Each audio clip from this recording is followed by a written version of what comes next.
Good morning, family. Welcome to today's Lessons for Life. Today is Sunday, July 26, 2009, and we're reading in 1 Kings chapter 9. And as always, before I begin, I encourage you to read it for yourself, see what you get from the email list, and we'll put it on the blog.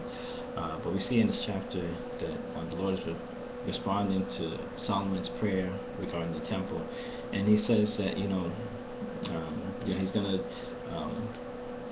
dwell in the temple, and as long as they keep the laws and the commandments, he'll dwell among them. But if they reject him, then this temple actually will serve as a sign. When others come by, they'll laugh at it and say, well, why has the Lord done this thing? And the response will be because they rejected his commandments. So what I saw, and what I want to share with you for Lessons for Life, was just, either way, what the children of Israel do, if they obey the commandments of the Lord will be glorified. He'll dwell among them, and they'll know that he dwells among them.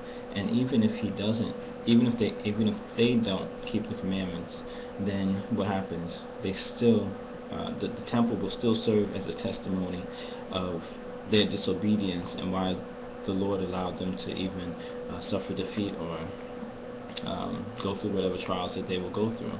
So what I saw and what I got from this is that no matter what, whether it was good or bad, the Lord was still going to be glorified. The Lord was still going to be there's still going to be a lesson that they can learn about either obeying the commandments of the Lord or the effects of disobedience of the commandments of the Lord. So it was a lesson for other people as they come by. So the temple was going to either serve as a sign that they were doing right, or the temple was going to serve as a sign that they were doing bad. But either way, the Lord was going to be glorified is the way I want to put it, because if they're not doing right, they'll still know it's because those who come by will still know it's because the children of Israel didn't do right according to the commandments of the Lord.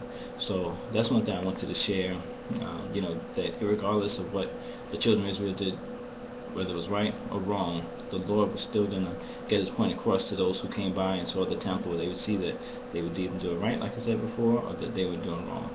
So that's what I wanted to share with you for Lessons for Life. Create yourself a wonderfully blessed day today, and we'll talk again tomorrow.